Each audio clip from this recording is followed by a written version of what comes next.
Here we are, the 8th annual State of the Log. Can you believe 8 times this has happened? 8 times a charm? Hopefully. 7 times was a charm. This 8th one is going to be a charm too. Oh my gosh. Don't say the word charm, Jerod. Oh my goodness. Oh my gosh. Hey, you know what I'm saying, right? Y'all out there. Welcome, everyone. Welcome back, hopefully, or welcome for the first time. If this is your first time listening, this is not how it normally goes, but it normally goes like this once a year. This is how it always goes, 8 times. That's right. And we have 8 voicemails to listen to from some of our longtime listeners and some newer listeners. So that is cool. Maybe a little recap on what this is. What do you think? A little recap on what this is. Go ahead, recap it. I was just thinking about that because, you mentioned the new listener potentially. I was thinking like a tiny little recap. So, state of the log. We're called the change log. So this is state of the log. And all year we work tirelessly, Jerod, to log, I would say, the developer journey, from the new project to the sale of a company to a new side project to an acquisition to you name it. The latest platform that may be out there, the newest framework in the JavaScript world, which is like on the daily, bun acquisitions, just name specifically, and as we talk to these humans, not just these machines, these humans in this world, we get to podcast and share and all that good stuff. And this is a sort of an examination of that. But first, we invite our listenership, those folks that are listening to the show, to submit a voicemail. And then we hand that voicemail. Am I stealing some of your thunder here? I know you do a good job of doing this. Am I stealing some of this? No, man. Okay, cool. Breakmaster Cylinder behind the scenes produces our music. I won't share the real name because he's still anonymous. But Breakmaster Cylinder is beloved by us, produces all of our music. We love that. And, Jerod collects these voicemails. I stay out of it because I want to be surprised in this moment. I've listened to none of these yet. And so each year we do this state of the law. We kind of go back through. We invite folks to send voicemails, what they love about the show, what they don't love about the show. And then Breakmaster makes these cool remixes, which are super cool. And we have fun listening to those and just kind of diving in. And for those who may be new and don't know me, I don't like watching movie trailers. Okay. And so these are like movie trailers. These are like little voicemail movie trailers that I can't watch because it ruins the movie. And so I've heard none of these. This is fresh for me. And I'll hand it back to you, Jerod. Hopefully I did a pretty decent job of describing state of the law. That's right. So this is the movie, and we're about to watch it together or listen to it, as is the case with voicemail. So thank you to all of you who wrote in and to everybody who listened throughout the year. We put out a lot of pods, almost 150. If you count news, if you take news out, that's almost 100, as each of our 3 legs of our table did about 50 episodes, as we tend to do per year. And so that's a lot. It is tough to pick faves, but we've done the work, and our listeners have done the work. And let's kick off with our first voicemail. Now, I know what you're thinking. In what order do these voicemails come? Do we do it chronologically by reception? No. Do we do it alphabetically by last name? No. Do we do it alphabetically by first name? Yes. How do we do it? How do we do it? Alphabetically by first name, because that's the way Finder arranged them. Okay. The files came in, they're just put your first name first. And so I guess Andrew Patton with first name Andrew gets to go first. So let's listen to Andrew's voicemail. Hello, Changelog family. First time leaving a voicemail, which is very exciting, though I've been listening for many years. I checked, and Changelog takes home the gold for my most listened to podcast in 2025 at 105 hours, which would have been 111 and a half hours at 1x because I only use smart speed so as not to ruin those banging beats. This year, I really enjoyed Friends 75 with Matt Ryer. As a pianist, it was a joy hearing him switch from guitar to piano for that episode. And the Weird and Wonderful Matt World episode, which was episode 90, was also great. The entire Pipe Dream saga in the Kaizen episodes this year was very fun, including that dramatic on-stage live launch. In the Changelog interview 635 about Tiger Beetle was fascinating. Changelog Friends 96 with Steve Yagi. He's always entertaining and certainly interesting. The interview 664 with Adam Jacob was another really interesting and enlightening episode. All the changelog beats releases and everything that Breakmaster Cylinder provides. I really missed JS Party this year. I was hoping for a few more dysfunctional developer episodes, but I love the multiple three-way conversations between Jerod, Adam, and Nick Nisi, including Friends 89, 102, and the most recent. They are always very funny. They're always very relevant to the issues of the day, and I find it somewhat mind-blowing when I get a peek into the habits and methods of Nick Nisi. Thank you all for all you do, and looking forward to a great 2026. The habits and methods. Yeah, it's a good show title. That's cool. That's cool, man. Next time Nick's on, we should have one called Habits and Methods of Nick Nisi. Oh, man. I do enjoy Nick as well. I concur with everything. What was his name again? I'm sorry. Andrew. Everything Andrew said. I was too busy listening to catch the first name. I'm sorry, Andrew. But yeah, I concur. Adam Jacob, Nick Nisi, Matt Ryer, piano to guitar. I mean, that's just podcast gold there. So I have collated the list. I'll put that in the show notes. We'll have all these favorite episodes listed. Andrew listed 11. So that's a lot, not the most. There is somebody who's going to list more than 11. It's probably going to be you, Adam. But in addition to Adam, there's somebody else to set up a teaser. They're not a spoiler, but a teaser. Who's going to outdo Andrew, but still, that's a good list. And for our lists, we try not to overlap listener lists. And so you and I both created our own list, but however, we're kind of crossing off the ones that they mention as they go so that we don't have too much overlap, because that's just repetition and we all want to keep it dry around here. He took a lot of my favorites, though. I'm not going to lie. A lot of his favorites were my favorites. And speaking of JS Party and Nick Nisi and Amel Hussein, who was on the show last year but didn't quite hit the 3-timer pace that Nick hit and that Matt Ryer hit. She's coming back on the show in January. So Amel actually did reach out recently and say, hey, how come Nick's on the show more than I am? And I just said, I can't get rid of this guy. You know, he's always hanging around, and whereas you disappear for a while and then come back. So you're always welcome, Amel, and she's coming soon. So a little more JS Party sprinkled in upcoming episodes. Yeah. All right. You want the Andrew Patton remix? Hit it. Here we go. Hello, Changelog family. I've been the pianist for many years, which is very exciting. I was hoping for a few more banging piano beats from Breakmaster Cylinder. They are always very dramatic and certainly interesting.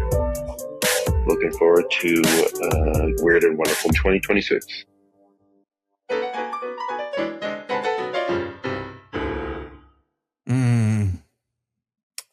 There you go. Yeah, those are special moments right there, man. Listen to those banging beats. A sweet voicemail remix like that, and a nice little crazy outro. If you knew Breakmaster like we know Breakmaster, very fitting. It's a very fitting outro to the banging beats. 100%. All right, up next, because hey, his name starts with a B. It's our old friend, and I think every year caller inner. Come on, hopefully now. It's Brett Cannon. Brett Cannon. Here we go. Hello, Adam and Jerod. It's Brett Cannon calling for that annual tradition to see whether I can read dates appropriately while I tell you about my favorite episodes that I got to listen to this year. So I'm going to start off with The Power of the Button, which you actually recorded in 2024, but didn't publish till 2025, so I'm safe. I found that episode kind of fun just to have that twist on it of talking about the physicality of the world and just how that kind of ties into technology and just kind of the different approach of just seeing how things tie in both sides of both the physical and the software for all of us. The next episode I liked a lot was the 1,000 times faster financial database with Joran from Tiger Beetle. I just thought that was a really cool chat to show that sometimes, you know what, you don't have to take the general solution. Sometimes it's okay to actually build something from scratch if it leads to a simple solution that really gets you what you're after. I also really enjoyed the chat with Bert Hubert, Build Software That Lasts. Just a lot of good advice that I think a lot of us could stand to listen to consistently. And then finally, The WSL.exe-cat hello.cs episode I liked a lot for two reasons. One, Adam's total infatuation with WSL was rather infectious and great to hear. And also I wanted to give a letter of recommendation for Mads. He is an awesome person. And with that, to give Breakmaster Cylinder something to work with, Andrea did not listen to any of these episodes, so she loves them all equally, as does our kiddo. Thanks. So to bring everybody else in on that reference of Andrea at the end, go back to previous states of the log in which BMC created a hilarious remix of Brett's previous message where the whole thing is centered around his wife, Andrea, which was one of my favorites from previous years. I'm not going to lie, BMC's remix of this one, also one of my favorites. But first, do you want to address Brett's actual content of what he had to say, or should we... Let's see. Power of the Button. Power of the Button was definitely powerful, and that was I think I mentioned the Good for Nothing button book in that show. Mm-hmm. And that just brings like the titling of our shows, which I think we may introduce a new category, which is best title. That was a fun title for me, obviously for the content, but then also the Good for Nothing button book that I've read with my kids.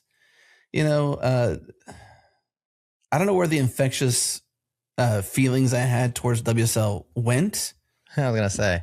But I think they went with Windows out the door to some degree.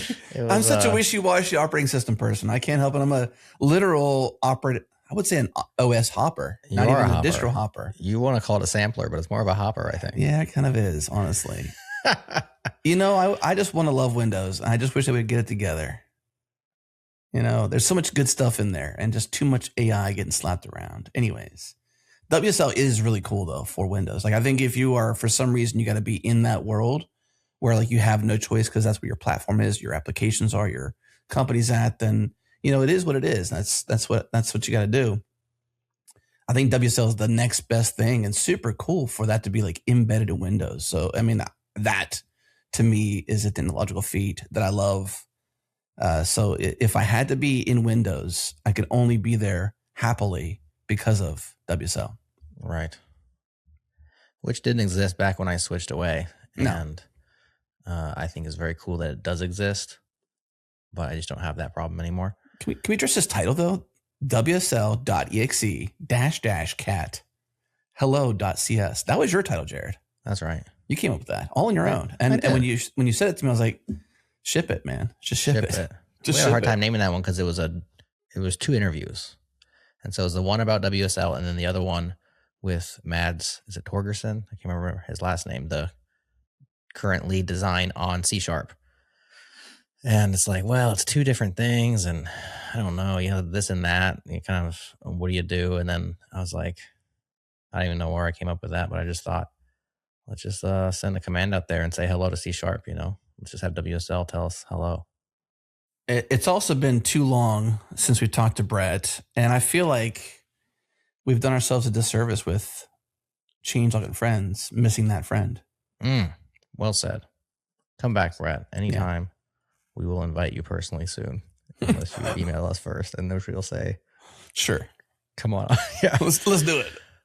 We did some Python coverage this year, but we were talking with other folks, we're just kind of mixing it up a little bit. And not that we have to talk to Brett about Python, but of course, and he moved on from the steering committee, but there's lots to say there. And I haven't watched John Wick 4, so maybe I've been avoiding him, just like ashamed of myself for not having done that. We talked about Dune 2 and John Wick 4. Those are the things we were supposed to do to get back together. And I did not watch Dune 2 because I'm still kind of mad at Dune 2 is so good, man. It was so good. It is so good. It's a rewatch for me. Like I have a hard time going and watching 1 again because it was sort of a slow burn to the storyline. It was a slow burn. It never ended too. But Dune 2 takes all that to the next level, and it's worth it. I mean, it's good. It's good. Now, I know I told you this, but I'm not sure if I said this on the show. When I went and saw Dune 1, they didn't call it Dune 1. No, they didn't. And I didn't do trailers or anything because I'm like, it's Dune. I want to watch it. That's right. And I don't get out to movies very often. And so I got out to a movie and I went to Dune 1 and I was enjoying the heck out of it, even though it was a slow burn. I'm patient. I like slow movies. And then I realized it's only half of a movie. And I just got very angry because they didn't say Dune 1. At least then I would have known what I was getting myself into. Yeah. But I remember being like 2 hours in thinking, how are they going to get through all this? There's so much more that happens. And then I'm like, oh, they aren't. And then it was 3 years later for Dune 2? I was just too mad. I'm like, I'm not going to see it. Yeah. Well, I'm just over it. Now it's been long enough that maybe I can just change that attitude, my bad attitude, but that was my stance prior. And that's why I haven't seen Dune 2 yet, even though I hear it's pretty good. It's pretty good. Yeah, I would recommend it. Speaking of pretty good, you want to hear this BMC remix of Brett Cannon? I cannot wait. Oh, there's the power. If you think there's power in the button, just wait for this one. Hello, Adam and Jerod. It's Brett Cannon calling for that annual tradition to tell you about my favorite episodes. So I'm going to start off with the power of the button, talking about the physicality of the button and just how that kind of ties into technology. The next episode I liked a lot was the 1000 button infections.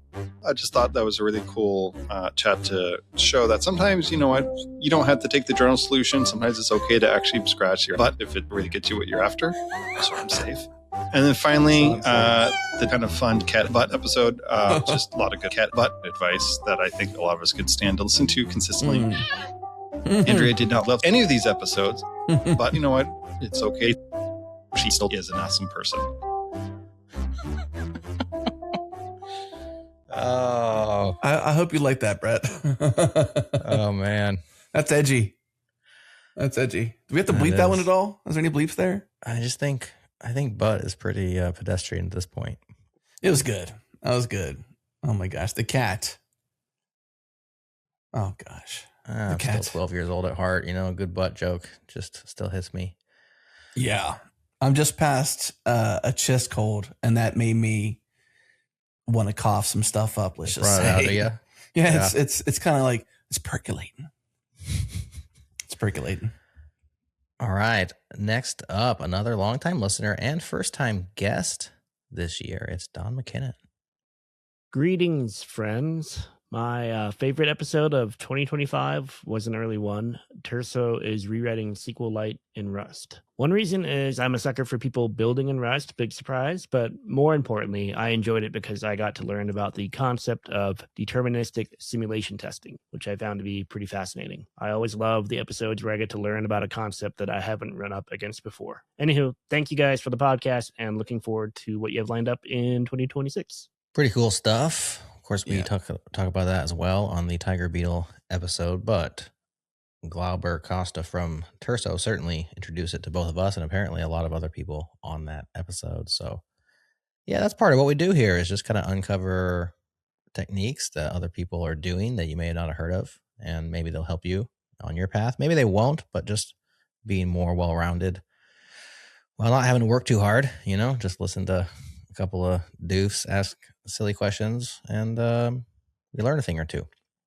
That's a good way to summarize it. I like that. Doofs. A couple of doofs. I don't know. I never did any deterministic simulation testing. Have you? No, that was actually really, really revealing because I had never heard of that concept, and it seemed to be I'm trying to recall exactly how they were leveraging it. It was like being able to like have confidence in the future because it tested it, and it went kind of like an AI might even do to like figure things out that you wouldn't normally figure out, like non-written tests that get tested.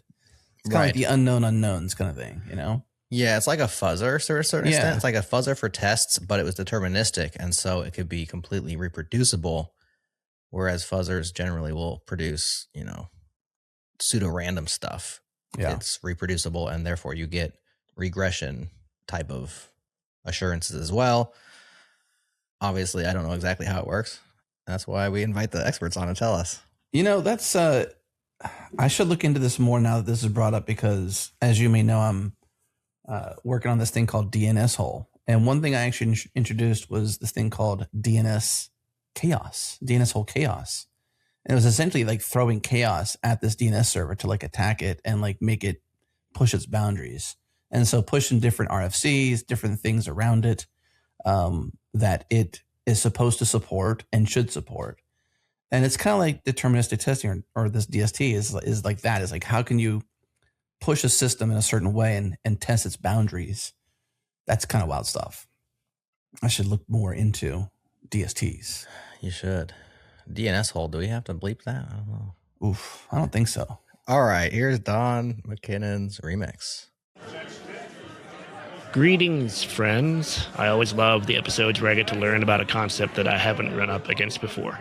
My favorite episode, I enjoyed it because I got to learn I'm in a simulation, which I found to be pretty fascinating. And my friends and the people have always been the simulation. Big surprise, but anywho, thank you guys for the podcast.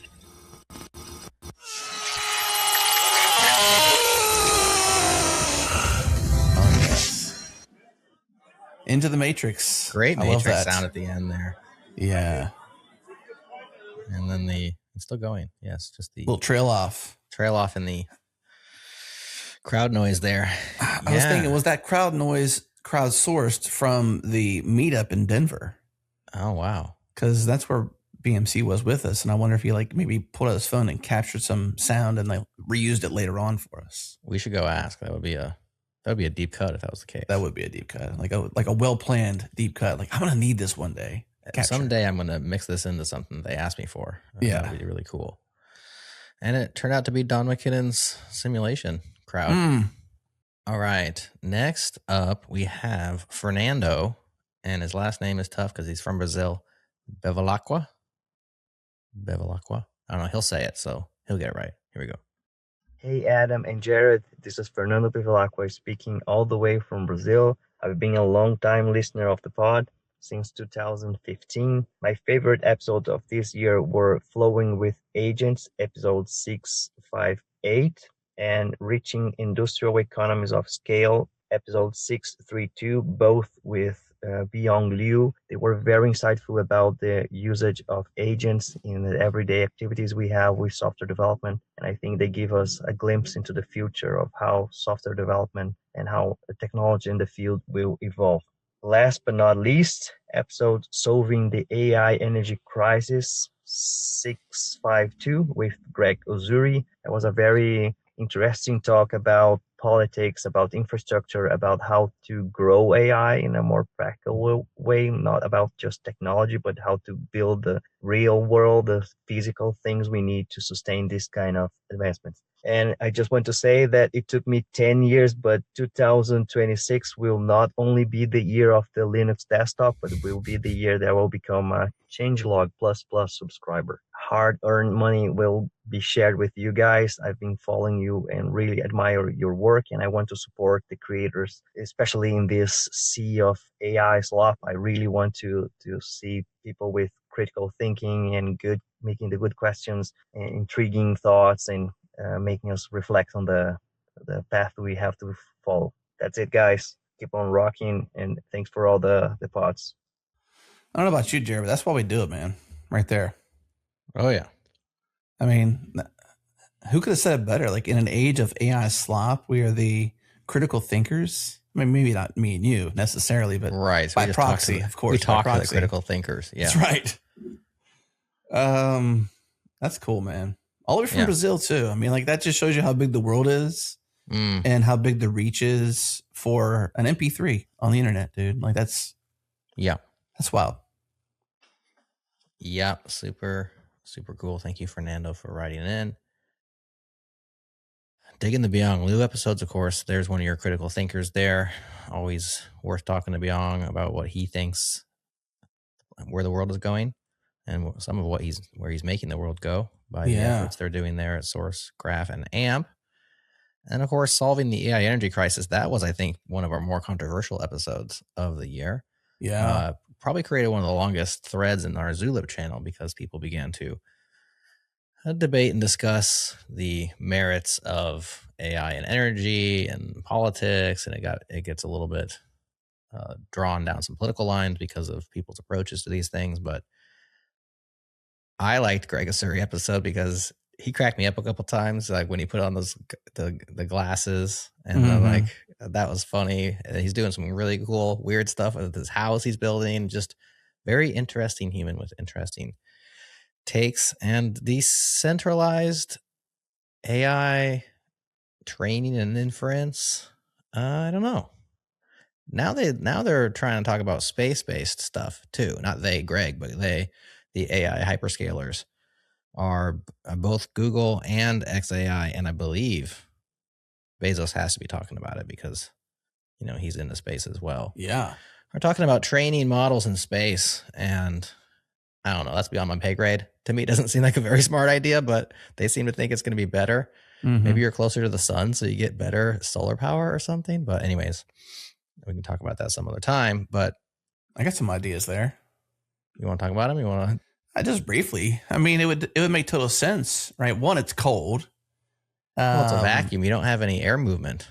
So like that's getting true. the heat away from the source would be difficult, I would think.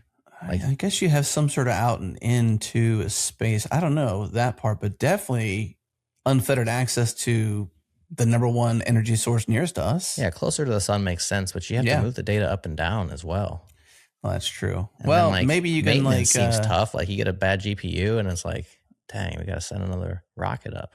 Anyways, robots. I bet robots and automated hard drive delivery or data delivery from up and down. There's no pipe. I bet that's going to be like taking the data literally from something and down to the earth, or just chucking it out. Right? It'll make it. Right? It'll make it. It's gonna make it. There's your DNS request there, right? UDP. It'll make it. If not, who cares? Somebody else will catch it. Yeah, I don't know. Smarter people than me say it's smart, but I'm a bit skeptical because it seems like a whole lot of work to get the stuff up there and doing stuff, and then a whole lot of work to get it back down, and then you have latency. I guess you could do training, but maybe not inference because, what's the latency even from Starlink? It's not great. It's better than anything else there's been, but anyways. Maybe a topic we can dig into in 2026 is like what? It's a caching problem, Jerod. It's a varnish. It is. Varnish will solve this too. That's right. Varnish in space. Now we're talking. All right. Fernando remixed. Hey Adam and Jerod, this is Fernando Bevilacqua speaking. It took me years, but 2026 will be the year that I will become a secret agent in the field. I really want to see the world, and I really admire Batman. I want to see every day in politics, faith, justice, and so real crisis in a world of intrigue. That's it, guys. Keep on rocking, and thanks for all the thoughts. That's a proper remix right there. Mm-hmm. I thought it was like Darth Vader entering for a bit there, Batman. Then it got like heroic. Mm-hmm. Secret agent. Fernando Batman Bevilacqua. That's what I'm talking about, yeah. That's what I'm talking about. That's what I'm talking about right there, man. That's a nickname for you. The Dark Knight, yes. Oh, yes. From the South. Mm-hmm. The deep South. That's right. Deeper than the South. Oh my gosh, that's cool. I like that one. That was epic. That was epic. Up next, we have my previous tease was somebody will outnumber Andrew Patton, and that's Jamie Tanna. Jamie, safe to say Jamie likes the pod. Let's hear from Jamie. Hey Adam and Jerod, happy to stay at the log again. It's Jamie Tanna. I think this may be one of the most on-time voicemails I've sent you. Thanks again for another great year. I ran the numbers, and this year I've listened to a whopping 74 episodes, which is about 5 days of listening time. And I've managed to whittle down an amazing year to a short list of around 15 episodes. But I'll try and keep it even shorter than that. With the strife in the open source ecosystem this year, there were some really good discussions about some of the drama and some of the threats.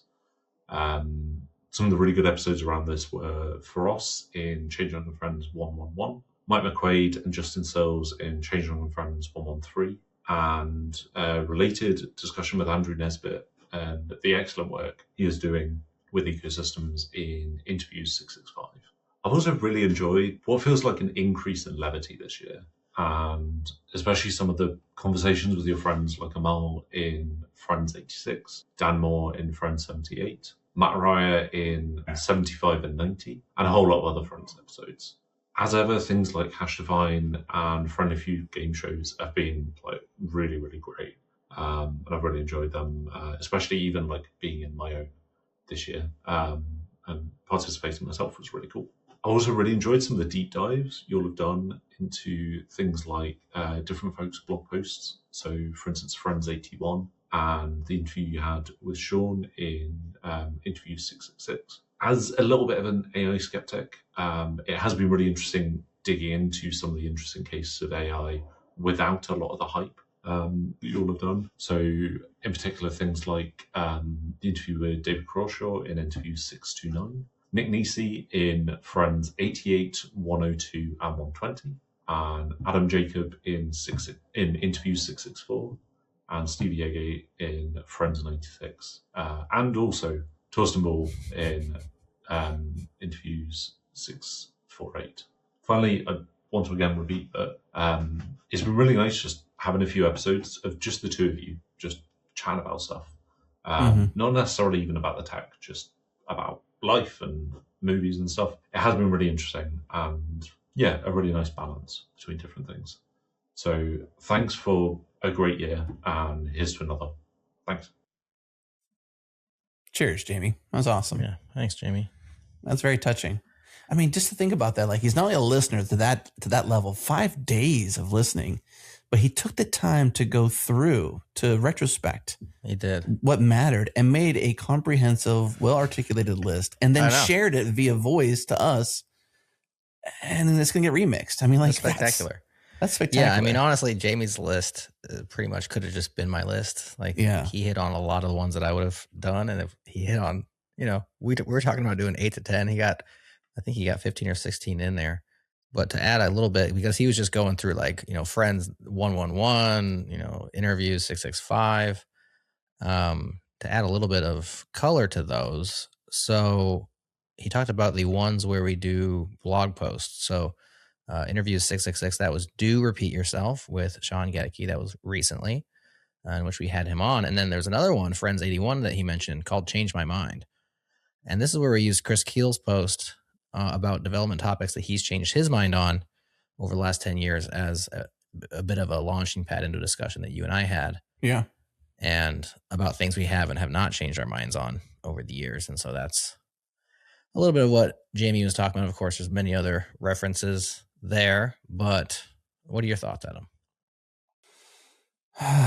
Man, I could probably go on, but I agree. I think even that show in particular changed my mind. I recall coming to that episode thinking, did I prepare well enough for this? I felt underprepared because I was thinking like, how much have I changed my mind on? And I think, did we have something happen before that show that kind of made it a little uniquely recorded?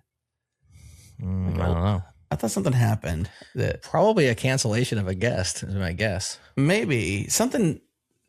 I don't recall exactly in the moment, but that was a fun one to record. I agree. I like some of the pods we get to do. Like one of the ones on my list, I guess I can just briefly share it, and no one said it yet, was turn him into a walrus. That's on my faves list. That was fun. But those are like the fun episodes where we just get together and just get in a groove on whatever it is. And I think Chino Mine, that was a really fun, really fun pod. Probably the best pod that we recorded all year was the Dev Null one that we didn't get to ship. We were on fire, man. Remember that? Oh, that was pure gold. Honestly, it might have been like the best 45 minutes we've ever done together. That's why we were so mad afterwards. Because I mean, the show that actually went out, I listened back to it and I was like, it's fine. It was good. Yeah. We covered a lot of topics and we had fun and stuff. And we did. But man, that 45 minutes was pure gold. It was. At least we get to say that and no one can refute it. No one can challenge the fact or the opinion. Exactly. Frame it. More of a fact than an opinion. Okay. A lot of good episodes here though, like 629, I think was in this list. 666. David Crawshaw. So we had Sean Gedeke, of course, Agentic Infra Changes Everything, the most recent Adam Jacob episode, which was really good. Yeah. And then of course the Steve Yege episode, I think probably the most referenced as we go through our list here. Steve Yege. Adventures in Babysitting Coding Agents. That one was very interesting to a lot of people. Another stellar title. Like, look at that title. That was that's on my list of best titles for sure. Oh man, that's a good anytime one. you get an 80s movie reference into a title, come on. And it's on point. It's like, come on. It couldn't be a better title. There's like no other way to title that. It's like taking candy from a baby, you know? Yeah. Which is a really weird figure of speech, which I would never do. Okay. Jamie Tanna remix. Let's do it. Hey, Adam and Jerod. Happy State of the Log again. It's Jamie Tanna. It's been really nice just having a few episodes of just the two of you, just chatting about stuff. Not necessarily even about the tech, just about life. And movies. And friends. And game shows. And hype. And deep dive. And new systems. And with songs. Oh my gosh. You give Breakmaster a reason to go just to lose his mind a little. Oh gosh. That's a throwback. I love that. That's cool. Up next, another longtime listener and community member, it's Jarvis Yang. Hello, Changelog and friends. This is Jarvis checking in once more. Great to see the changelog.news website has finally landed in the right hands. 2025 has been quite the year, and I was happy to help keep an eye on that vanity domain and inform Jerod of its availability. And I really appreciate you, Jerod, keeping me updated on all the major news. Things get hectic, but I always make sure to carve out time for a listen and a look through the newsletter. My final shout out is for Minibar 20. That's the 20th Unconference for the Ministar organization here in Minnesota. For those who don't know, Minibar is the nation's largest and longest running technology unconference, first held in 2006. It's a user-generated, participant-led event, meaning there are no keynotes and all the sessions are run by the local tech and business communities. Best of all, it's free.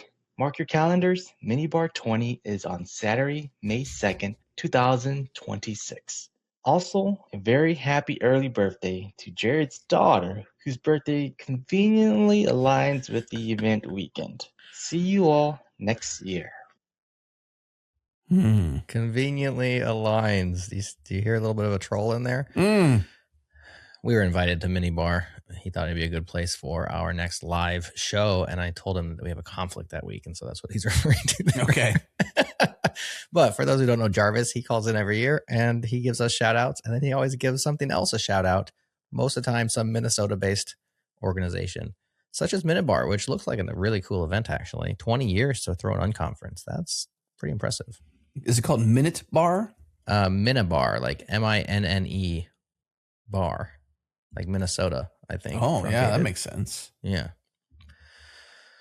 Okay. Minnesota Bar. Yeah, Minibar. Exactly. Minibar. May 2nd. Bar camps are still a thing? Is this really? They must be, at least in Minnesota. I know that in Nebraska, the Omaha bar camp, I think, has gone by the wayside. I think someone tried to bring it back. We had it going for 5, 6, 7 years, maybe 10 years. And then eventually it stopped, and then someone tried to bring it back. I'm not sure if it's still going, but I don't hear much about bar camps anymore. Missed that idea, you know? Mm-hmm. Yeah, it's cool. I wonder what makes them. I guess just getting people together is hard, you know? It really is. A lot of work. Expensive, hard. Yeah, it is a lot of work. It takes some dedication. There's risk involved that is oftentimes Yeah. undue, you know, like you're like, why am I risking this in my personal life to put on an event? Usually with regards to insurance or et cetera, or fronting a bunch of money to rent a space out that maybe no one's going to show up to. And you're like, eventually you're like, why am I doing this? You know, and you almost need like a nonprofit established for it, which is a whole other problem, right? Yeah. Now you're like basically taking on a second job. Yeah. Yeah. Not easy. Not easy. So thank an organizer out there, y'all, when you go to your events. Yeah, for sure. Definitely thank an organizer, because no one's getting rich off these things. So they're doing it for the love lots of times, or they have ulterior motives, but they're usually straightforward, and it's still worth thanking them as long as they're doing it on the up and up.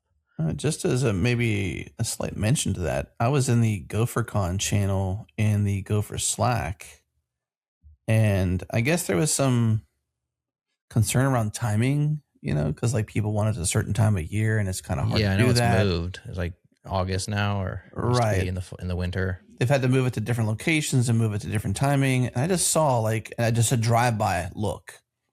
Heather Sullivan, who runs that conference along with, I believe, Brian and Eric. I don't know what the exact structure is anymore, but she was saying it loses money. Like it lost $200,000 last year. So even a conference that's well established like that, if that, I don't doubt it's not a true statement, but like how true is the detail of that I'm not aware of, like what's left under the covers I haven't mentioned here, but I saw her mention in there in GopherCon Slack, in the channel there in the Gopher Slack, that it lost money. So like even if you run a well done conference like that with great organization every year, great production. Yeah, I mean that's like 12 years running, maybe, like a long time. Yeah. So you're not immune to the risk, even if you've been in a groove for years. Well, even when who runs Strange Loop, I can't remember his name now, but at the last Strange Loop, one of the last talks was the organizer, whose name I'm forgetting, forgive me, who put it on thanklessly, except for the small group of people that thanked him, for years, 6-7 years. And he shared all the financials for Strange Loop, which was a very successful conference, small regional, not huge like a KubeCon, but certainly well respected and well run. Yeah. And the financials just didn't make any sense. Like you could just tell by the end of it, he was only doing it because he loved doing it. There was no reason why anybody in their right mind would do it otherwise. Yep. And that's for like a well-regarded, successful conference. So, I mean, that's why unconferences do make some sense, because there's less to do, right? Like your job is to get people to show up, and hopefully there's some catering or whatever, but it's just less. And then, but you're also less guaranteed that you're going to have quality talks, etc. I'm feverishly trying to get the name of our dear friend, who I'm sad I've forgotten the name as well. Same. Alex Miller. There you go. Yeah. Yep. Yeah, I mean, and we were there. Thankfully, it was their first and last. It was the last Strange Loop. It was our first. 2023 in St. Louis. And we met that call in there. That was kind of cool. Longtime listener, Slack and Zulu participant, and then met in the flesh. Fellow Pennsylvanian. That's where I'm originally from, is Pittsburgh area. But man, that's a great conference. And then Alex, obviously was emotional delivering his final, rollout finale of the conference. And if you listen to the episode we delivered from there, I was smart enough to not only be there in the moment, but also capture a voice memo and put that on the pod. So at the tail end, the closer of that episode includes some of those final moments from that conference. So if you didn't make it, or you did make it and you want to kind of go back with some nostalgia, we tried to capture some of that for you. It was a good conference. And if you're wondering about that episode, it's called Vibes from Strange Loop. And it also featured the moment we met Taylor Troche, who we haven't forgotten ever since. Take my small hand. That's episode 559. So changelog.fm/559 if you want to go back and hear what Adam is talking about. That was a grab bag, an anthology of conversations. One of the best. Yeah, man. That was awesome. One of the best. Remix it. Let's remix it. Hello, friends. Jarvis has finally landed. Checking in once more. Check. Friends, things get hectic. Always make sure to carve out time for Minibar 20, the nation's largest technology unconference. It's free. Best of all, there is a Minibar, and I really appreciate you, Jerod, informing me of the Minibar's availability. I'm happy to help keep an eye on it. See you all next year. Jarvis out. Jarvis out. Yeah, that's good stuff. Celebrate the mini bar. Yeah, that's a solid remix, Breakmaster Cylinder. Solid remix. So far, so good on these remixes. I don't think there's been a miss yet. No. All right. Speaking of longtime friends, here's our very old friend from way back, probably at the beginning of the show, Justin Dorfman. How long have we known Justin, Adam? Oh my gosh. Forever. Over a decade. Yeah. Hey, Jerod, Adam. Justin Dorfman here. Long-time listener, 10 plus years, and I'm really looking forward to 2026. and the guest that you will be having on, and maybe even see you in North Carolina. Maybe. Anyway, have a great one, and thanks for always entertaining at least me. Yeah, take care. Yeah, I'm a big fan of Justin. Max CDN days. Oh, yeah. Really involved in the community, always trying to love on people. That's what I love about Justin.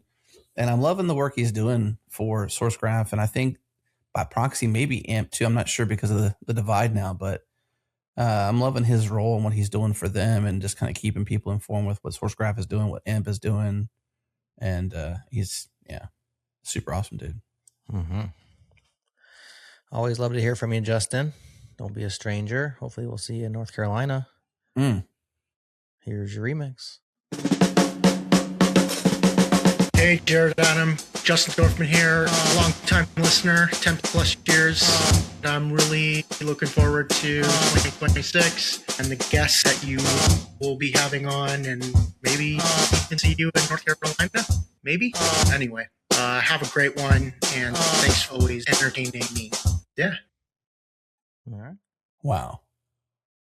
Very musical. Rhythmic, even.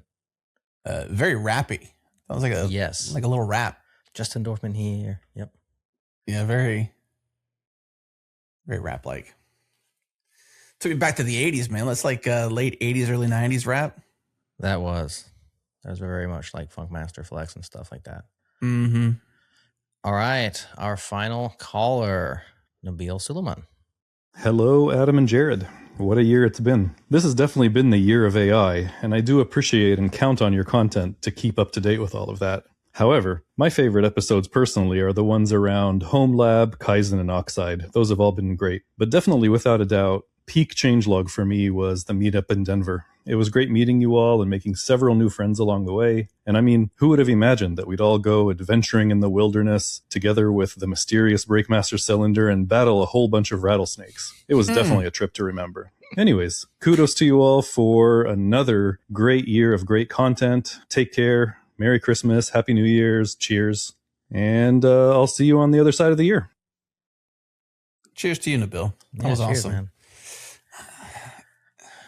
Battling the rattlesnakes. Not just one rattlesnake. Well, he pluralized it, so I like that. Yeah, that's how stories go. They get better and you better. You gotta embellish a little bit. Yeah, they get better as you get further pepper away. That story a little bit, A little seasoning won't hurt anybody. Remember that den of rattlesnakes we had stumbled upon? Gosh, so many. Just one almost got us. Why did it have to be snakes? Yeah. Man, Home Lab for sure. You know Home Lab's near and dear to my heart. Proxmox for life, ZFS for life, and Windows for life. Oh wait. Well, Windows for a minute. Well, not quite, but I did get support on getting my Windows license from Nabeel, so that was very kind of him. Oh, nice. There. Yeah. Thanks, Nabeel. He lent me his support to get it for slightly less, which is very, very kind. Very kind. Well, I do want to mention Nabeel's mention of our AI coverage. And I think it was Andrew as well, or somebody else earlier on, maybe it was Jamie, who said he's kind of a skeptic, but he appreciates our AI coverage because it's not completely saturated in the hype that you can get out there. Because we've also been accused of that. Especially, it seems like people on Spotify in particular comment on our shows, and they're very upset that we're talking about AI. And one guy says it's all we talk about now, and blah blah blah. Huh. And you can't keep everybody happy. But I want to bring it up because it is something that we think about, and something that we want to both talk about and recognize and use and ponder. But we also understand that it is oversold and that it is over discussed, and that we tend to lean into it at times when I think we have less interesting things on the docket. We're like, well, it's always fodder for an interesting conversation because of all the questions, right? Because we don't have the answers. And so we're doing our best to both talk about it, but not gush too much. But then when we're excited, just go ahead and be excited, Yeah. I think you probably, as you guys have been listening over the years, have gotten a taste of both our excitement and then our skepticism and then our disappointments and then our realizations of what it can do and how exciting that is and what it can't do and how frustrating that is. And so, yeah, we're trying, and it's not easy because if we wanted to just chase audience, we would just lean hard into it like so many people have. And I've never wanted the changelog to become like yet another AI show. And so I appreciate that you all appreciate the non-AI topics. And when we hear the criticism, we take it very seriously. And then I look back at our most recent episodes. Like I go through our playlist and I'm like, maybe we are just doing too much of this. And I look at it, I'm like, you know what? Nope. There's plenty of stuff in there that's not. It's just like confirmation bias, I guess, when people say it's all we talk about. I think it definitely is a recurring topic. Oh yeah. But it's not the isolated primary topic, obviously.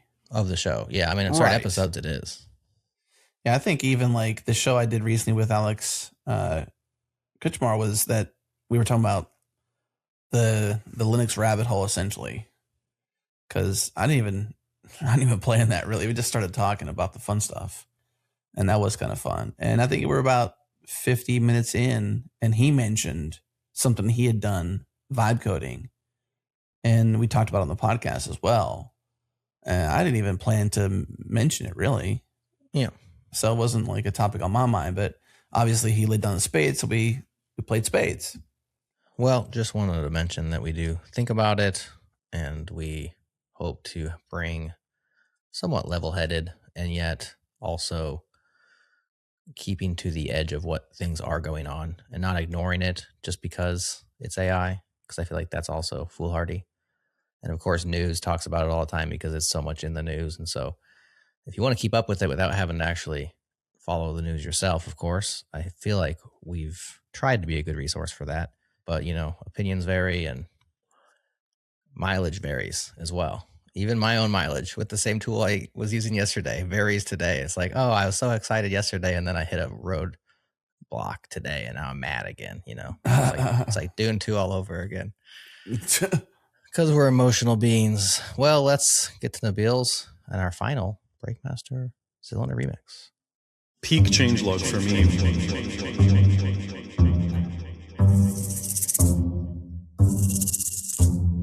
Was venturing in the wilderness.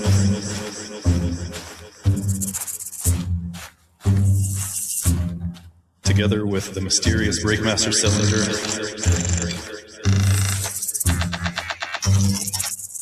And battle a whole bunch of rattlesnakes. There's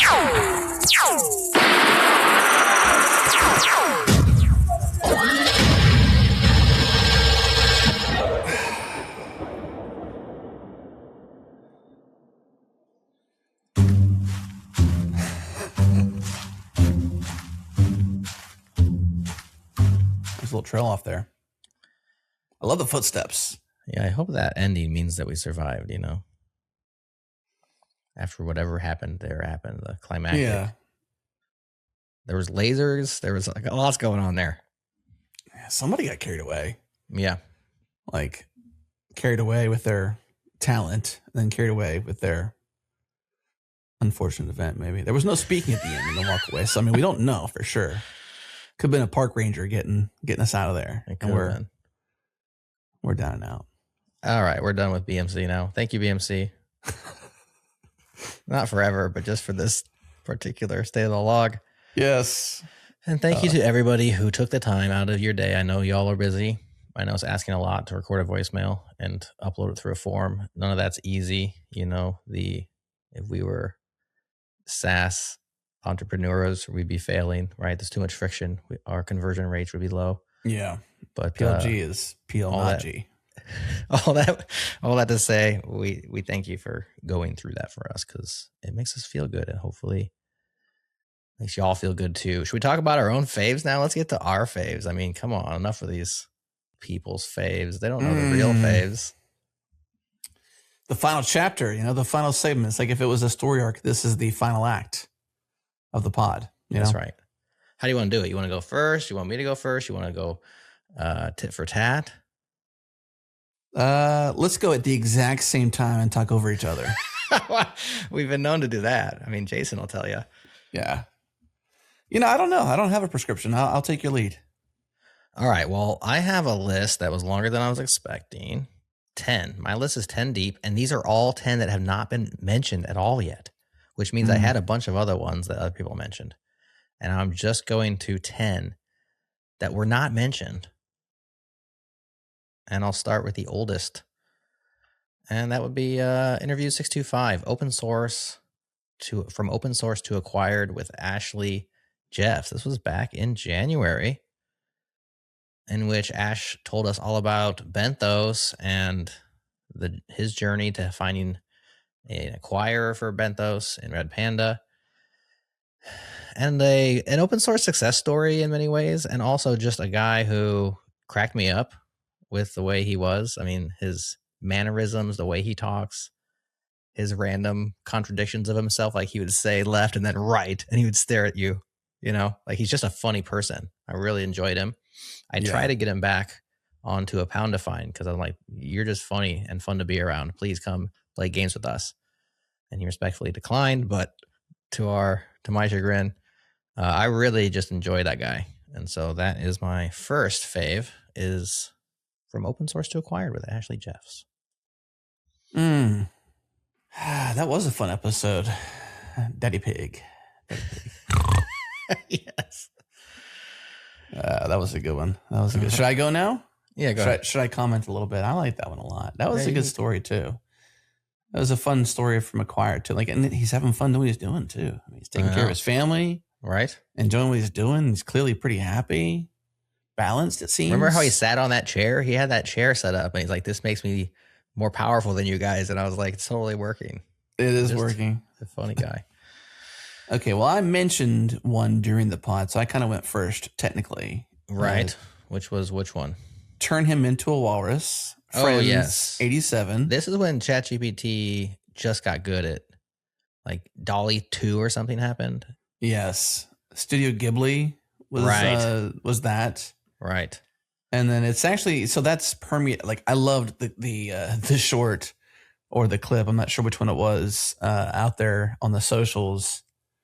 I had to share that with my brother. I was like, this is cool stuff. And then, because wasn't it turned me and him into a walrus, right? We went golfing. It was just you. You were exiting a golf. It was just me. I think you had golfed with your brother, but he wasn't in the shot. Exactly. So in my mind, behind the scenes, I've got 2 pictures. One that's a selfie of me and my brother, and then one that was just me. And that one that was just me, I share with you on the pod, and then you turned me into a walrus. Right. And then I shared that with him because he was there and he would have thought that was really cool. And he's not in tech at all. And then he came back a few months later. We golfed again, same place, took the same selfie. But this time it was me, him, and my son. And so behind the scenes in our household, I had to make me a walrus again, or us a walrus. And it was cool. Yeah. So that one's like cool. A heartstring for me, not just a good show and a good title, but it was a really good show too. I thought that was like one of those ones where it's like, I think I said on there, like, this is what the internet was made for. Like, that's the sauce, man. That's the sauce. Yes. And this was around the time that I began saying, to this day, I think we should continue to use software to make things that bring joy to people. Yeah. And like, that's the good stuff. Now, we can talk about all the downsides of AI generated images, and I'm aware of all of these things and I have all the feelings everybody else does, but like, that's the joy of software, is like, take this person and turn them into a walrus. It's just fun. It's funny. Everybody wants to see what themselves looks like. Oh, that looks like me. Oh, it doesn't look like me. Yeah, it gets old eventually. And, there's creepy things you can do, et cetera, but like, let's use it to have fun. And we did that on an episode, and I agree. That was a great one. Yeah. Yeah, I was just going to mention it and then move on, but we dug in deep. So I roll with it. But the one I wanted to mention first, and it's because I haven't talked to him in so long. I couldn't believe how long it was that I talked to him. Drew Wilson. So we had Drew Wilson on the pod, episode 639 of the interview show, chasing that next big thing with Drew Wilson. And, I'm not a big fan of the with, titled shows, but that's what that was. Because Drew is always chasing something. He launched Plaso, I believe, which was a banking platform. sold it to GoDaddy, or I don't know what he's done some crazy stuff. The guy is always on the fringe, like on where it should be. Where like wherever the puck is going, he's kind of already there, and he's kind of examined it already. And you're kind of coming to the puck, and he's already been there, and that's Drew. So I really appreciated getting back on the pod with him. And we produced a podcast together a long time ago, and so it was just wild getting to hang with him again and talk about what he's up to, and just it was cool. Mm-hmm. It was like a reunion. It was a reunion after many years. Mm-hmm. Next up for me would be Discovering Discovery Coding with Jimmy Miller, episode 80 of Friends. And this is Jimmy Miller's return to the show after an excellent episode last year. I think was in both of our list, was the best worst code base. We had him back on this year talking about his new blog post about discovery coding. And I just love that even this summary here. Fire up a REPL, grab your favorite Stephen King novel, and hold on to the seat of your pants. Jimmy Miller returns to reveal why, at least for some of us, discovery coding is where it's at. And I'm just like, you know what? I hear that description. I'm like, I want to go to there. I want to listen to that. And that was a fun conversation about his process of discovery coding, which I think honestly is probably different than both what you and I were thinking about and talking about and relating to, because his was kind of very specific, but fascinating, that guy, and the way he writes about what he does. I wonder if there's a mirror of that happening in the vibe code world. Like if it's a version of that, but not really. Like we're all doing discovery coding all the time. Well, like I think that, yeah, because like there's like when I putter, I call it puttering. Okay. I don't have a target. I guess, it is discovery coding. I don't even know what I'm going to pick up. I'm just going to play with something. Like today, for example, like the end of our meeting, I'm like, I wonder if Safari has an API where you can easily pull back all the tabs, the URLs in them, and the page titles, and turn that into a markdown list. And moments later, we had that script written. And like that was a version of like almost discovery coding where it's like, I wonder what. Yeah, I have no purpose here to like write code. Obviously, I didn't write the code either. But the idea is like, can I automate what would be a 10-minute task to take all the tabs I'd opened up, which was like 50 tabs of these shows, and probably about 30, and make a list? Why would I do that? Why couldn't I just query the Safari API and get that list? Yeah. I don't know. It's like discovery coding in a way. Yeah, to a certain extent. Yeah. I'm certainly doing way more of that than I ever have. Yeah. Because I don't have to go through the toil of finding the answer. I can go do the emails or whatever I'm up to and let the computer do the toiling as I do the discovering. And I think that's really fun and probably a lot of what both of us are doing with these things. Yeah. All right. What's next on your list? Let's see here. I have a long list. Let me see. 1, 2, 3, 4, 5, 6, 7 in my faves, and 1, 2, 3, 4, 5, 6 in my must listen list. 2 distinct lists. Those are the same thing. Kind of all favorites, but I'm just cheating here because I want to. Honestly, I want to say, I won't say them all. I'll spare everybody my verbosity, but I would say line number 14 here in this markdown file is Inside Oxide with Brian Cantrell and Steve Tuck. Very special moment to be on stage with them recording in the IRL as part of OxCon 2025, which is their internal conference. It's not really promoted or published much. If you are in the know with Oxide and what they're doing, then you probably know about OxCon. It's their once per year annual internal conference. And this year they had some big news this year internally. We can't share that news because we're on our NDA. But if you were there, wow. I mean, there's some cool stuff happening there. And we've said crossing the chasm. Yeah, I'd say it's probably safe to say they've crossed the chasm, honestly. They're not crossing, they've crossed it.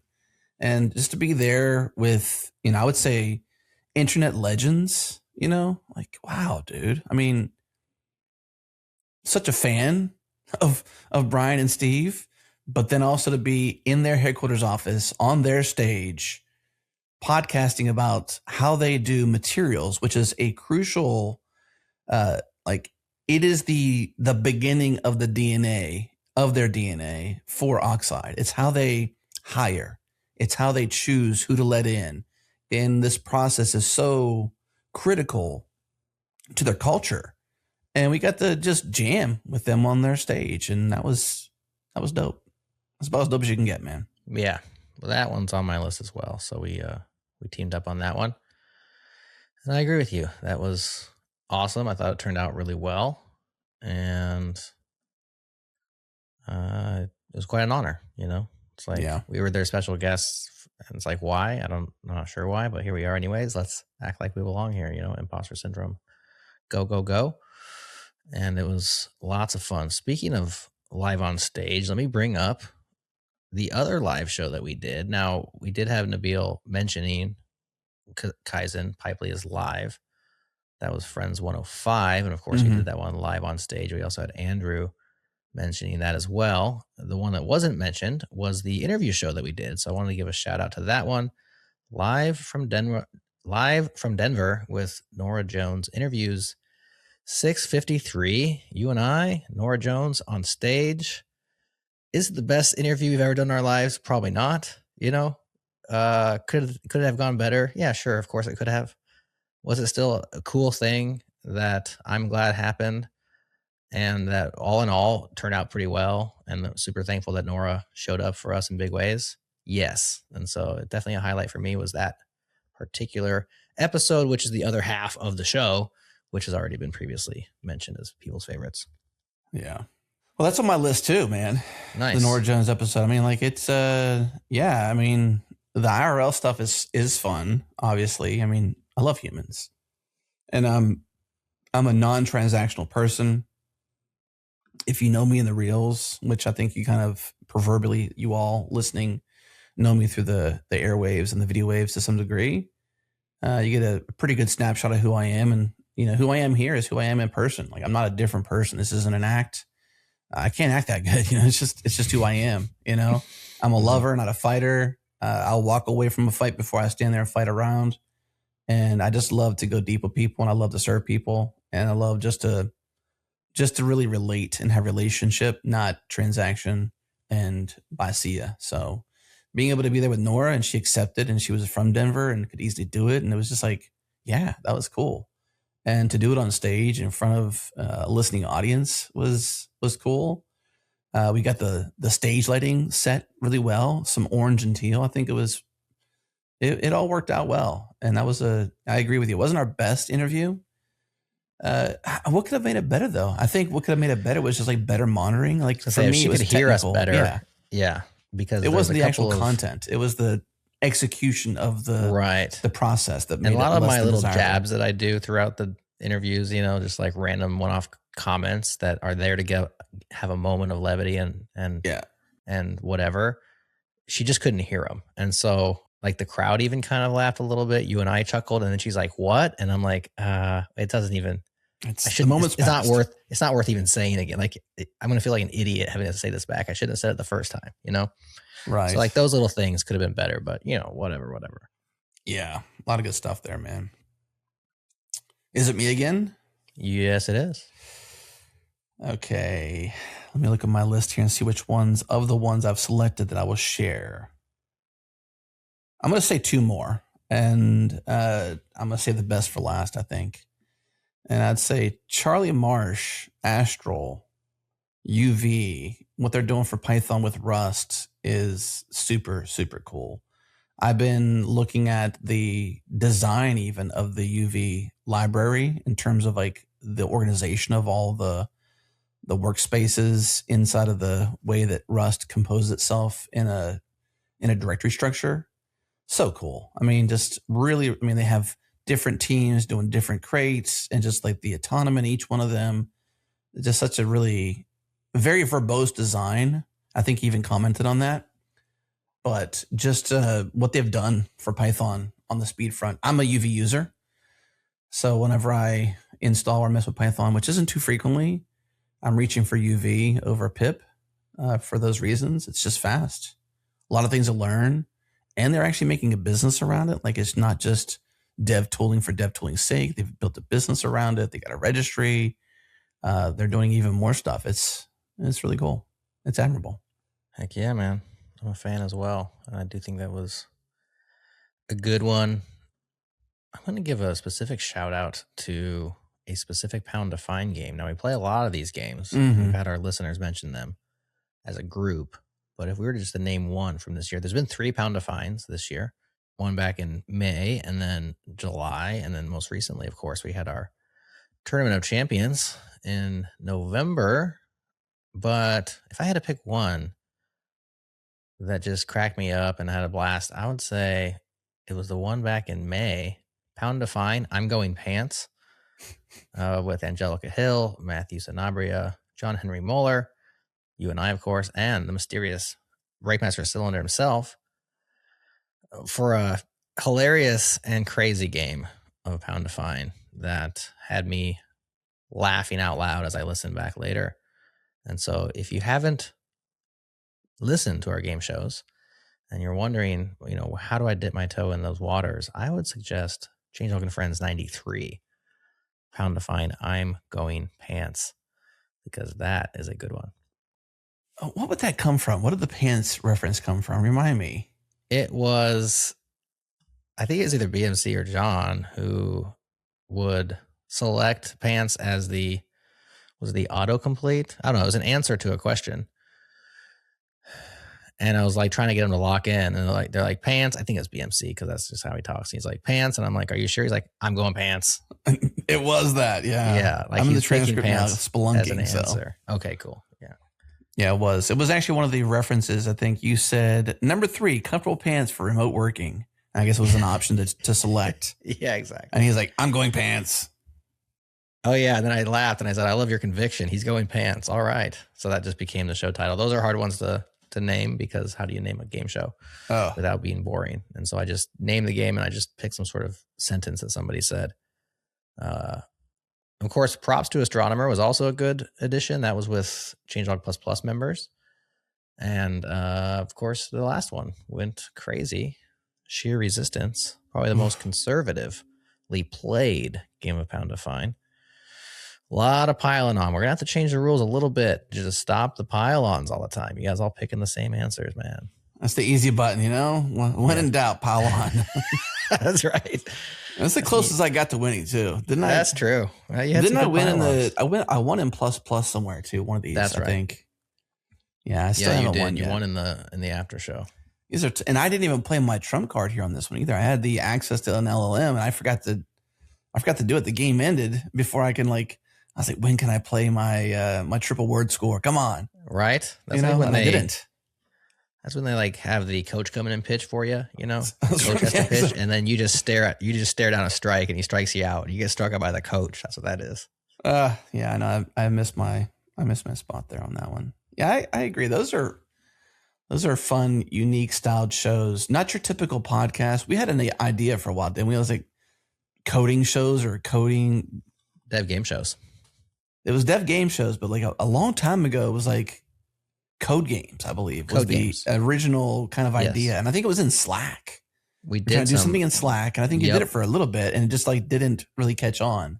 Right. So there's been iterations to maybe where we're at from just the idea of playing games together. Right. So that's cool. Yeah. All right, your turn. Is this how many more should I do? How much more time should we spend doing this? I can probably throw one more out there, 2 more at least. Let's go one more each. You can do 2. I'll do 1. I would say, I wanted to make this one the last one, but I'm not going to do it. Werner, man, talking to the CTO of Amazon, Werner Vogels, on the pod. Okay. That's recent. It's recency bias. That is recent. Just really interesting to talk to a legend like that on a podcast and to go through predictions and to just talk about things that isn't so how does Amazon work? Or how does AWS work? I mean, that'd be kind of cool too, but at the same time, you get to zoom out and get theory. I'd rather get theory from that level of a thinker than prescription. Here's what you go to do. A plus B gets C. I feel like theory, big picture, how he thinks. I got a snapshot of this legend, and I don't want to call him an old guy necessarily, but he's obviously, I'm old too, but he's older than I am. Right. But I just mean it you get to sit down with a internet legend and kind of a grandpa to software developers and to platform makers, a visionary, a thinker, a discoverer. Like he built it on his laptop. Like to me, that's like, wow, you get to talk to somebody who's made a dent in the world that big. Mm-hmm. That's cool, man. I kind of like got goosebumps now just thinking about it, it's cool. Yeah, I agree. And I'm also going to go recent because I had so much fun learning about Zipline, man. I felt like cool guest, cool company, cool combo of questions from us. There's a good balance to that show. I feel like we all hit it off. And I honestly just think that it's a seriously cool technology that is right on the, it's before it changes the world in good ways, but I think it's going to. And yeah, there'll be, unintended consequences as there are with all new tech, but I just think I still just can't wait for Zipline to be in Omaha because I want to order a Chipotle burrito and have it delivered to my house while it's still too hot. It's going to burn my mouth. Like I want to just come down out of the sky. I think that's just a magical thing. And I think it's going to just be a cool piece of our lives here in the future. And I like to be able to learn about it before it's out there. Much bigger and smaller than I expected. Yeah. Like hundreds of 400, drones. I think he said. Yeah, which was less than I thought he was going to say. Yeah, I thought it was going to be like a serious fleet. That's still a serious fleet, but yeah. Here in Texas, from I can tell, Dallas-Fort Worth area makes sense. Texas is big. Dallas is one of the top cities in Texas. Yeah, it makes total sense. And the weather is amenable to it. I think that's the other reason. Yeah. It does get colder there than it does, I guess. I used to live in Houston and now I live in Austin. And so I guess it gets a little colder here than it does in Houston. Mm-hmm. But like I had been in Texas for a decade and I'm like, it gets cold here. It gets like briefly cold in Houston. But not like cold's going to take your drone out of the sky cold. Right. So I just, like ice, Dallas still gets sleet. Enough chill that you can actually maybe get the inclement weather testing ability, but you also get the extreme heat. So you kind of get a little bit of both, really. You get a brief moment of extreme cold. Maybe brief there is like a month, maybe a couple of weeks. It's cold still, yeah, but not like super, super cold. And then obviously Texas, gosh, do not come here in July or August, please. If you got somewhere else to be, go there. Don't come here. No doubt. Yeah. What a shame. Anyways. All right, back to you. That's Texas for you. Okay. Less ceremonious, but still quite fun. Bringing it back to Home Lab. State of the Home Lab Tech 2025. Techno Tim. That was the only pod I did with him this year. Kind of bummed about that. I like to just circle back with him. I think instead I opted for Alex, not necessarily as a either or, but just timing kind of thing. Mm-hmm. And I'm a fan of Tim. I love his channel. I love his exploration. He's always got something cool to share. He's a big thinker. He's a cool dude. He's a fun friend. And I just get energized around him because he's always got something, he's got something to say about something and he's got some opinion about something. He's really into the community. He's doing a lot of cool stuff and he's a software developer still on the daily. I think he kind of does a little bit of both where he's not a full-time content creator. He's got a side job or a day job. And then also his platform he's built out, Techno Tim. I think he's more in that than he is in his day job, though. But I like his perspective on things, and so I miss him. I had fun talking to him earlier this year, and maybe we'll do that sometime in January. Get that beginning of the year, like what's going to happen in Home Lab this year. That'd be cool. There you go. All right, do we do best titles? Do we wrap with best titles? Yeah, let's wrap. Best titles. So we already mentioned Adventures in Babysitting Coding Agents. Yeah. Both love that one. Yeah. Oh, we both liked WSL.exe --cat hello.cs. Yes. I really liked Over the Top auth strategies, mostly because it was hard one to name. And then we had the reference. We actually talked with Dan Moore about all these different OAuth stuff and 2FA and blah, blah, blah, and passkeys. Right. And then we couldn't name the show. It was like there was all these terrible names. And then it's like, wait a second. We talked about Over the Top, which is the awesome Sylvester Stallone arm wrestling movie that I don't think Dan had seen or he wasn't aware of it. And I can't remember why, but I don't even know why it related to the conversation, but we got it in there on point. And then over the top off strats. I wanted to go over the top off strats, but I think it was probably too obscure. Anyways, I thought that was a good one. And what was the actual title again? Over the top what? Over the top off strategies, which is kind of a little bit less cool, but more approachable. Like people know what we're talking about. Yeah, I don't know. I would have gone either or on that one now that I know that. Oh, okay. Strats would have been maybe one notch above current title. We can go back and rename it. Like, who's going to stop us? It's our show. That's right. There's no slug that says that too. So the slugs don't make it into the URLs. That's right. Just episode 78. So there you go. Yeah. Okay. ID only, man. What else do you like title wise? Man, it's a tough one there. That's a tough one. Let me see if I've prepared well enough for this. I mean, it's got to be a good title, right? It's got to be a good one. Isn't that what we're doing? Good titles. Yeah, good ones. I thought you had a list of these. My bad. I got a list of a lot of them. I'm just trying to figure out which one is the best title of them. Oh, well, you don't have to pick the best. Just pick one you like and we'll do a couple of them. That's so hard. How about Try Harder? Ultra Thing. That was good. That was a good one. I mean, there's a lot of good titles in here, man. It's a fun process to name these shows. Let me see if I can. I don't know. I kind of liked, honestly, I liked Flowing with Agents with Byung. That was a fun one to name. It's because it's your code flow. It's your agent flow. Agent flow. Yeah. Yeah. But that's not the one I'll choose.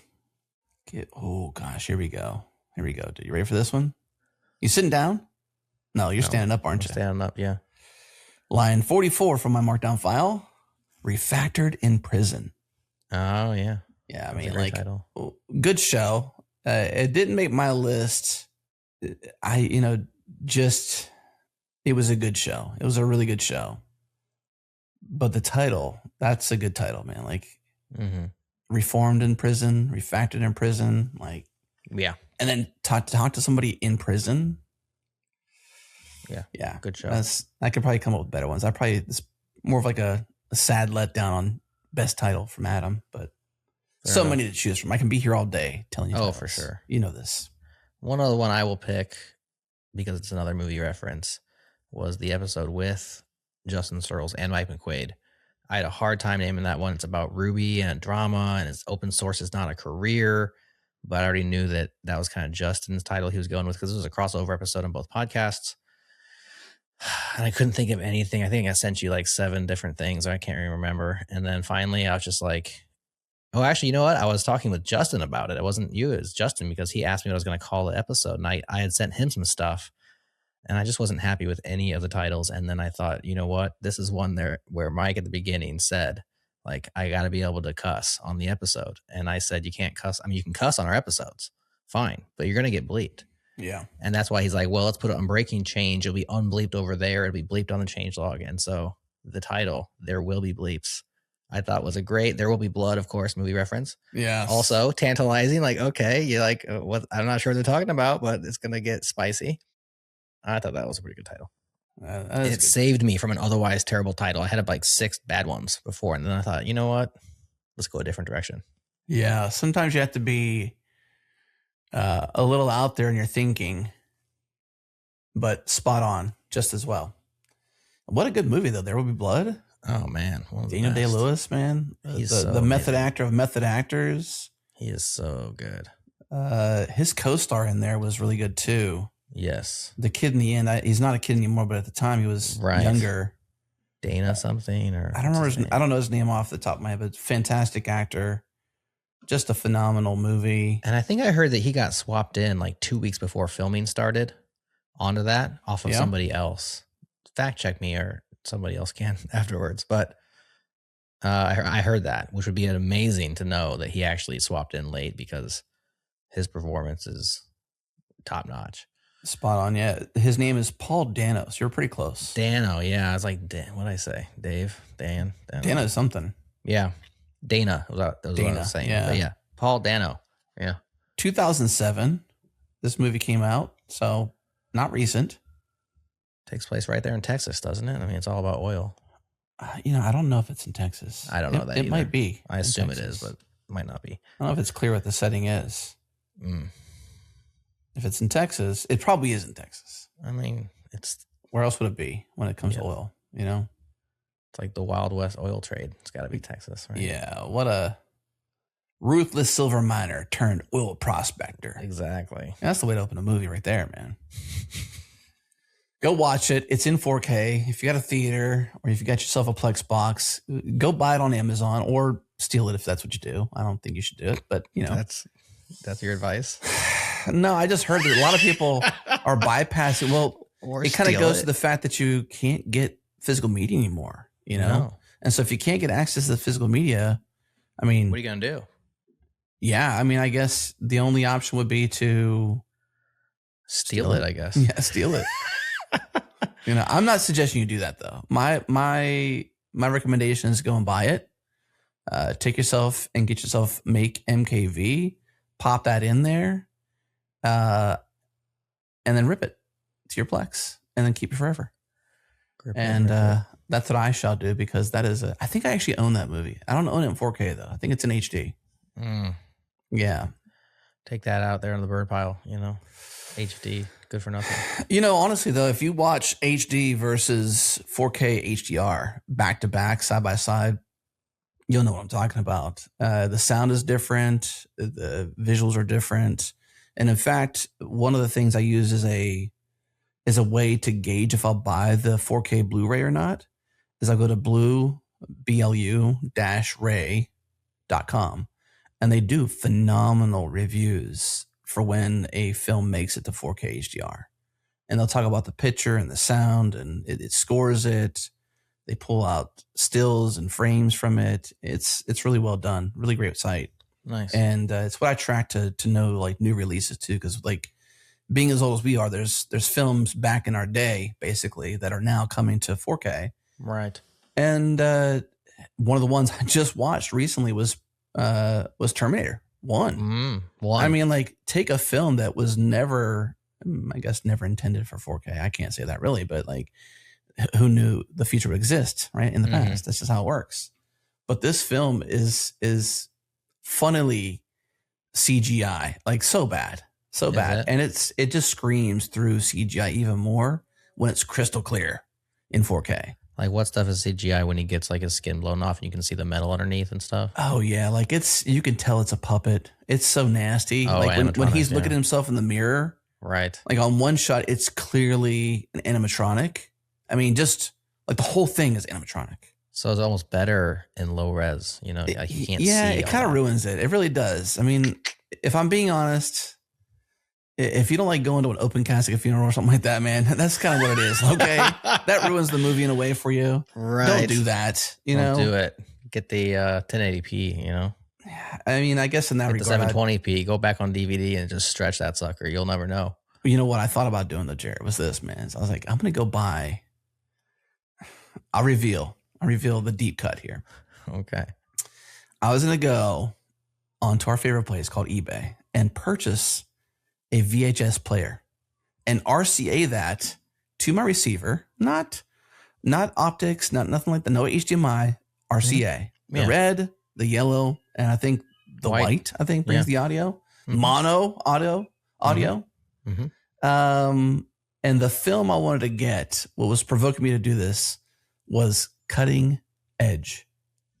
Was that like a skiing movie? It was very close. Yes. Snowboarding, maybe? Very, very close. It was ice skating. Okay. That makes sense. With D.B. Sweeney. That almost sounds like a Will Ferrell comedy. You know what? I think it inspired. I think it probably Blades did. of Glory, if that's what you're thinking of. Blades of Glory. Yeah, I've never heard of that. What? Yeah. Why? Because my wife and I both loved this film before we knew each other. It was released in 92. And so this is one of those movies that as you learn more and more about your wife over the years, like it took probably 10 years for her to tell me that this was one of her favorite movies. Oh, this is a rom-com. I was expecting it to be more of like a 80s chick flick, but it's a rom-com. Sports and romance, dude. Wow. I mean, it's double-edged. Consider figure skating sports. Oh, sorry, just offended some people there. Of course, the guy has a hockey stick. So like he plays hockey and she's a figure skater. Is that the storyline? Yeah. Okay. Former Olympic hockey player Doug Dorsey, played by D.B. Sweeney, pairs up with stuck-up figure skater Kate Mosley. Moria Kelly is her name. Okay. And like the way they come together, it's a good love story. You know, I'm a romantic at heart. And, but this is the one that was provoking me. I was like, I haven't done it yet. So now that I'm singing this again, I kind of want to do it. And it's mainly brought on by the letdown that was 4K Terminator. Like I kind of wish I didn't let do down that. by 4K. Yeah. Cutting edge. Well, I was telling Heather, I'm like, babe, it would be so cool to have a theater like we have, 120-inch screen, laser 4K projector, super awesome sound system, and then put a VHS player in there and watch old films from our back in the day. Old films from 1992. I mean, that's an old film.